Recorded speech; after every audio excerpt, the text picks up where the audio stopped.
Gipasalig sa hipis sa Aviation Security Group kon ABSI Group ngalawas ang tugpahanan sa Sugbo sa bisan unsang matang sa pagpanghulga. Gihulagway sa ABSI Group nga masigpit nga seguridad ang ipatuman karon sa Mactan Cebu International Airport.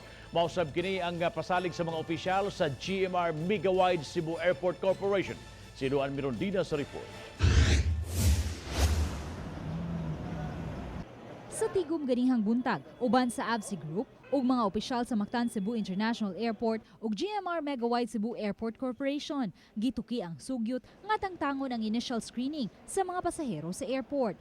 Mato ni Police Senior Superintendent Raul Bargamento, hepe sa Aviation Security Group, kon ABSI Group nga misupak siya sa sugyot nga kuhaon ang initial screening sa airport aron paghatag og kasayon sa mga pasahero. Iyang gipasabot nga nahitabo ang Brussels bombing tungod sa kaluag sa seguridad nga gipatuman sa ubang mga international airport. Og pasahero lang ang pwedeng muagi dire. Ang kaning maghatod gawas ra jud sila. So medyo safe ta compared kadto sa Brussels. Lahi man nato set up sa security. Mas enhance na natong security dire.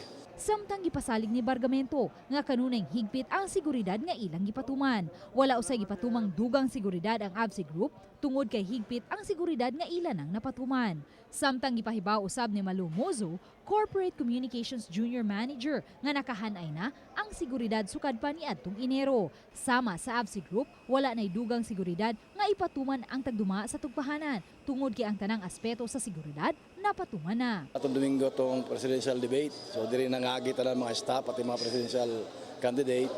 O karon Holy Week. So dire-diretso ang full alert. Nahitabo ning Brussels bombing sa airport nila.